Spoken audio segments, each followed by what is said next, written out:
in a minute. Hi, guys. So, I hope you can hear me. It's been a day. It's been a week. I haven't come on live in a minute. Hello. Can you guys hear me? Would you wave at me and tell me if you can hear me? Can you hear me?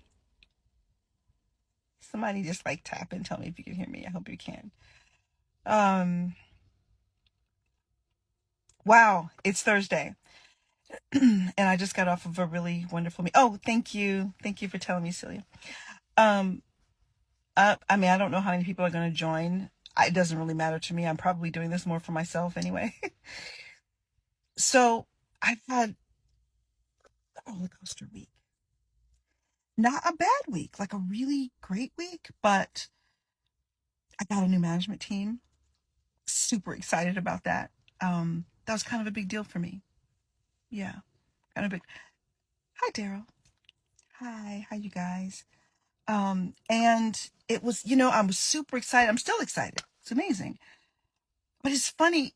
Have you ever felt like this? Like something amazing happens, right? And you just feel like, yes, we're on our way. And then some little something, thank you, that shouldn't be that big of a deal just takes you out, right? Okay, let me just give you an example.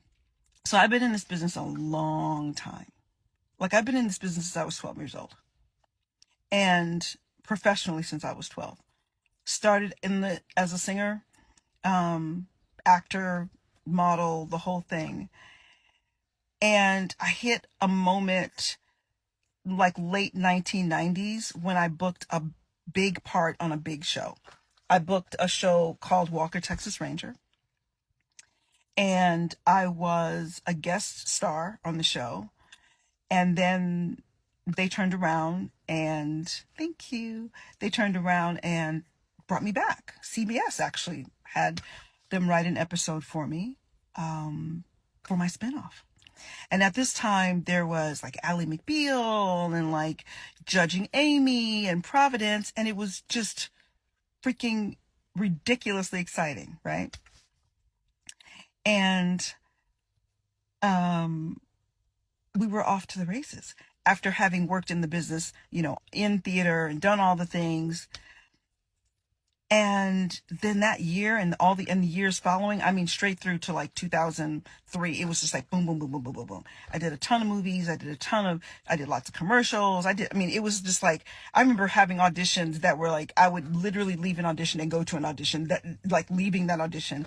That's how it was. And it was a wonderful trajectory. But I am a mom. And during that time, my first marriage exploded and I became a single mom. 4 little ones, and 2 of them are neurodivergent. And so I had a decision to make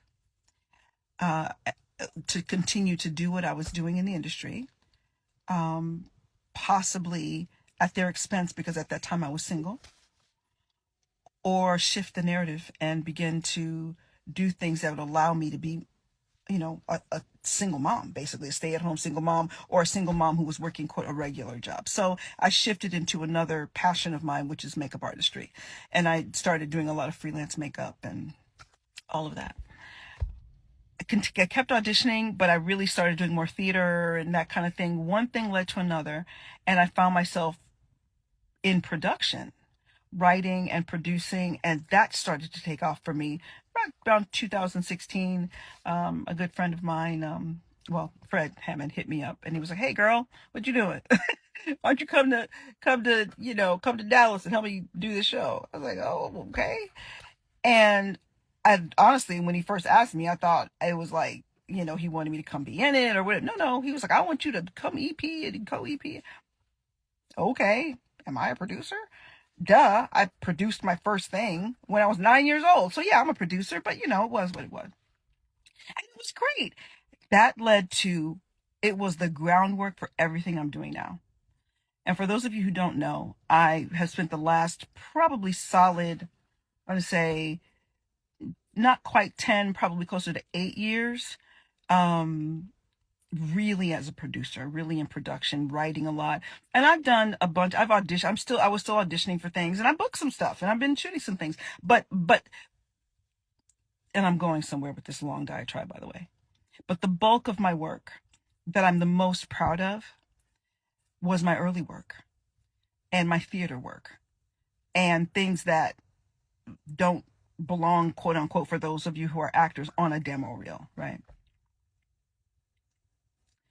But what happens as a result of that is when you find yourself siloed into a space because either you feel that it's required of you by the hiring folks, or because it just kind of turns out that way, it doesn't squelch the passion or the gift that lives in you. But people have a tendency to see you the way they meet you. You meet me as a producer, you think I'm a producer. If you meet me as a singer, you think I'm a singer. If you meet me as an you know what I mean? And I'm not a thing. I'm all, I'm like all those things.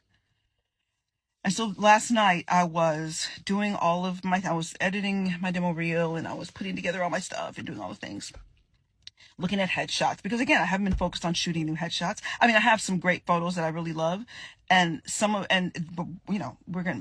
I have a beautiful management team who gets that, and they're like, we're gonna use what we have. It is what it is. Because I'm shifting my focus back into who I am as an artist, not away from production, but who I am as a performer. And obviously with the SAG strike happening, I'm a SAG member, a very proud SAG member, and very much in support of what is happening. It allows me to kind of get back in and figure all of that out. It's actually, the timing is really good for me because it helps me to, get caught up on my headshot and just do all the things I need to do. But the point is, so last night, I was just looking through email, closing out the night, and I saw this particular email that there was nothing snarky about it at all. But for some reason, it was a trigger. I'm talking like the kind of trigger that I was almost like paralyzed. I was just sitting there and I was going, I suck. I'm not pretty enough. I'm not young enough. For those of you who don't know, I'm 57. I'm not, and I had one former representative tell me not that long ago, your stuff is all like dated and it doesn't matter anymore, and all the things, and it just gutted me because, like I said, what the work that I did is like, you're saying like it just like doesn't matter, is that? And so I was sitting there and I just started to kind of, how you stir over it in your mind. Somebody could say 1,000 wonderful things. You take the one thing and you just meditate on that. So when I went to sleep last night, I got up this morning like 4:30-ish.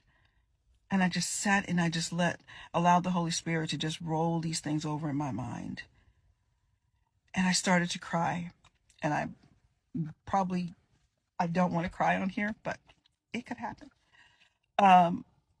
But it was because I felt like almost like a cleansing, saying you could sit here and focus on everything you don't have right now and the things you don't feel prepared to do as an actress, or you can understand that you've always been an alien. You've never taken the normal, quote unquote, path to anything. Why would you think this is what's going to happen now? And that's okay. I've been meditating on this "you're enough" moment. And just really, sometimes when you dig around into the deeper stuff, you find that there are things down there. For those of you who know what I mean when I say samskara or pain body or the flesh, you dig in there and you find stuff that you didn't know was down there. And it started to come up. And I started to question my validity, not my purpose, but my right to step back into a space that I lived in for so long and expect myself to flourish in that space. And so I was questioning all of that and just really letting myself feel what I was feeling. And I do EFT. I don't know if you guys know what tapping is, but I do EFT tap.